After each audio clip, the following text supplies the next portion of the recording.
होती है तभी वो किसी के बारे में समझाता है, किसी को दुआ, किसी को आशीर्वाद देता है।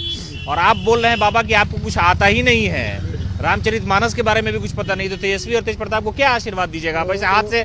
जो अनासुर से देव इच्छा से जिसको दुआ लग जाता है ना, तो कृपा सदा के लिए हो जाती है। नहीं तो दुआ तो कोई दे देता है ना, पब्लिक बहुत सारी है, उसको दे देती, बाबा की क्या जरूरत है उनको? जनता की दुआ अलग होती है, साधु की दुआ अलग होती है। तो आप साधु कैसे हो गए जब आपको कुछ पता ही नहीं श्लोक के बारे में? हमारे को जब उनसे भेंट होएगी तो उससे थोड़ा समय निकाल के उसको जूल मिलेंगे, फिर उनसे बैठ के बाबा जी नहीं, उनसे बात होगी अलग बात है। देखिए आप जिस तरह से वेशभूषा आपने लगाया है, ये सारा चीजें पहना है, ये सारी चीजें है, डोलची वोलची सब आपने रखा हुआ है, और आपको कोई श्लोक याद नहीं है, तो आप बाबा कैसे हो गए, हमको ये समझा दीजिए। बस गुरु लोगों ने बना दिया है बेटा, जैसे गुरु का भी कुछ नियम है ना। मान लीजिए कि हम पत्रकार बने हैं तो हम अपने गुरु से सीखे होंगे पत्रकारिता का गुण, माइक कैसे पकड़ना है, कैमरा कैसे पकड़ना है, सवाल चीफ मिनिस्टर से कैसे होगा, आम लोगों से कैसे होगा, योजना के बारे में कैसे पूछा जाएगा, तो ये तो सवाल लाजमी है। हम जब पढ़ के नहीं आएंगे हम तो हमारा कोई ना कोई तो गुरु होगा।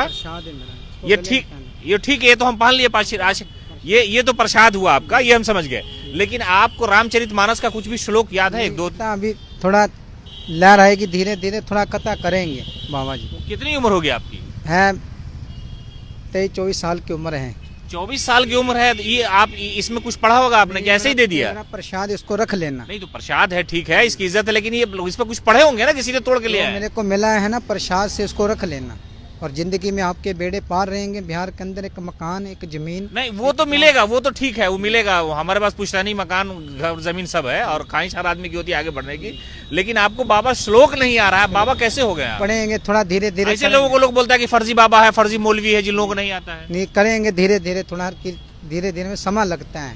मोबाइल रखते हैं जेब में? नहीं, ऐसे ही मिलेंगे जैसे भोलेनाथ को मिले हैं, फिर मिलेंगे, मिलते रहेंगे। रामचरितमानस का 2 लाइन भी नहीं? कुछ याद नहीं है? नहीं, थोड़ा करेंगे धीरे धीरे। पढ़िए, देखिए बाबा, पढ़िएगा ना तभी लोग धर्म जो होता है वो उस पर लोग अंधविश्वास ज्यादा करते हैं, धर्म पे सीधे चल जाते हैं, वो देखते नहीं है। आप बाबा बने हुए, आपको लोग देखेगा बोले बाबा है, लेकिन आपको रामचरितमानस की 2 लाइन याद नहीं है। थोड़ा गुरु से ज्ञान लीजिए। तो ये बाबा थे हमारे साथ, जिनको आपने सुना, ये तेजस्वी यादव और तेज प्रताप यादव से मिलना चाहते हैं, और इनका कहना है कि हमने उनको बहुत पहले बचपने में आशीर्वाद भी दिया था, और जब हमने इनसे सवाल किया कि रामचरितमानस पे कुछ 2 लाइन आती है नहीं आती है, तो इन्होंने कहा कि कुछ नहीं आता है, बाबा से जाकर के सीखेंगे।